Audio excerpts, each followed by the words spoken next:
Hello friends, ఇది కుక్కుడు శ్రింప్. ఈ కుక్కుడు శ్రింప్ని మనము అంటే ఇలా ఉంటాయి, అంటే సగం బాయిల్ అయ్యి వస్తాయి అన్నమాట. వీటిని మనం వండుకోవచ్చు. అయితే బాగా కడగాలి. ఫస్ట్ కడిగి ఏమన్నా ఎక్కడైనా కొంచెం తోకల దగ్గర ఎక్కడ పొట్టు కానీ ఏదన్నా ఉంటే అవి తీసేసుకోవాలి, శుభ్రం చేసుకోవాలి. ఎందుకంటే మనకు ఆల్రెడీ కుక్ అయ్యి వస్తాయి. మరి అవి కూడా మనకు ఫ్రోజన్లో పెట్టుకొని ఉంచేసుకుంటాము, రావడం కూడా అలాగే వస్తాయి. సగం బాయిల్ అయినాయి కనుక మనం కొంచెం ఫ్రెష్ చేసుకుంటే అయిపోతుంది.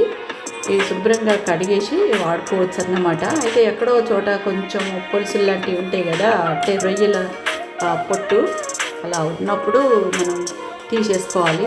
నీట్గా చేసుకుంటే బాగుంటాయి. ఇదన్నమాట.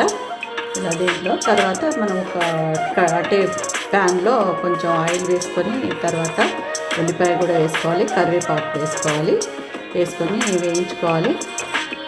వేయించుకుంటే ఇవి కొంచెం ఎరుపు రంగు రావాలి. మంచిగా వచ్చినాక వీటిని చక్కగా బాయిల్ అవ్వాలి మొత్తం ఉల్లిపాయ.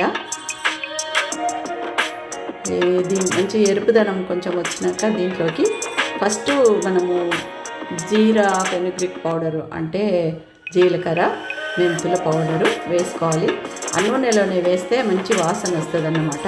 ఇదే ఈ రొయ్యల కూరకు, చేపల కూరకైనా కొంచెం ట్రిక్ ముందు వేసుకుంటే తర్వాత ఇది జింజర్ గార్లిక్ పౌడర్ పేస్ట్, దీన్ని కూడా మనము వేసుకొని కలుపుకోవాలి. మంచి వాసన వస్తుంటుంది. తర్వాత దీంట్లోకి మనము ఈ ప్రాన్స్ వేసుకోవాలి, అంటే రొయ్యలు శ్రింప్ అంటాం కదా, అవి వేసుకొని కలుపుకోవాలన్నమాట. ఇవి దాదాపు సగం ఉడికినాయి కాబట్టి ఇందులో మనం ఉడికేటప్పుడు మనం వాటర్ వేయక్కర్లేదు. ఇలాగే వాటర్ ఉంటుంది దాదాపుగా మనకు. ఇవి మరి ఇక్కడ అమెరికాలో జరిగిన వీటి వంట గురించి చెప్తున్నా నేను. ఇండియాలో అయితే కొంచెం వాటర్ వేసుకుంటారు ఉడకడానికి. అయితే ఇక్కడ కొంచెం ఇలా కలిపి మూత పెట్టాలన్నమాట. మూత పెడితే ఏంటంటే చక్కగా వాటర్ వచ్చేస్తుంది అన్నమాట. దీంట్లోకి కొంచెం కొత్తిమీర కూడా వేసేసుకొని ఇక మూత పెట్టుకోవడం అన్నమాట. మూత పెడితే చక్కగా ఉడికిపోతాయి. వాటర్ కూడా వచ్చేస్తుంది అందులోకి. వాటర్ వదులుతుంది అన్నమాట రొయ్య. ఇలాగా మనం వాటర్ వేయకుండానే ఇంత వాటర్ వచ్చేసింది చూడండి. ఇక్కడ చికెన్ కానీ మటన్ కానీ ఏదైనా వాటర్ చాలా తక్కువ వేయం అసలు. ఇందులోకి ఇది మొత్తం salt, red chilli powder, turmeric powder, coriander అంటే పౌడరు, అది కూడా మరి అన్ని మసాలా, పప్పురి కారం అని రెడ్ చిల్లీ పౌడర్ అన్నమాట, అది కూడా వేసి ఇలా అన్నీ వేసి కలుపుకోవాలి. కలుపుకొని వీటిని చక్కగా బాగా కలియబెట్టాలి. ఉప్పు కారం మొత్తం రొయ్యలకు పట్టేలాగా కలుపుకొని తర్వాత మళ్ళీ కాసేపు ఉడకడానికి మూత పెట్టాలన్నమాట. వాటర్ అవసరం లేదు. చూడండి ఎంత వాటర్ వచ్చేసిందో. మనం పైన వాటర్ వేసామేమో అనుకునేంత వస్తుంది ఇక్కడ. అలాగా ఇందులోనే ఉడికిస్తే చక్కటి రొయ్యల వేపుడు లాంటి కూర అవుతుంది.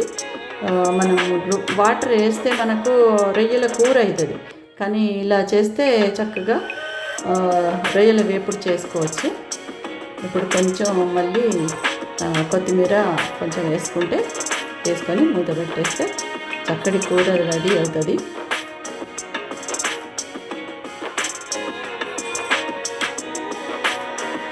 దీన్ని దగ్గరికి అంటే కాసేపు మూత తీసినాం అనుకోండి, మొత్తం వాటర్ అంతా ఇంకిపోతుంది, చక్కగా వేగుతాయి. ముక్క ఉడికిందా లేదా చూసుకొని దింపేయటమే. మరి వీడియో నచ్చిందా మీకు? నచ్చితే మరి లైక్ చేయాలి తప్పకుండా. ఇప్పుడు దింపే ముందు కొంచెం లెమన్ జ్యూస్ వేయండి, ఎందుకంటే ముందే వేస్తే ఈ రొయ్య తొందరగా ఉడకదు. ఇక్కడ అమెరికాలో కొంచెం ఫ్రోజన్ రొయ్యలు, అవి కూడా కుక్కుడు రొయ్యలు, అందుకని ఇది కొంచెం కోకోనట్ పౌడర్, ఇది కూడా కొంచెం వేసి కలుపుకుంటే మంచి కమ్మదనం, చిక్కదనం వస్తుంది. థ్యాంక్ యూ అండి. Thank you so much. ఈ వీడియో పూర్తిగా చూసినందుకు థ్యాంక్ యూ.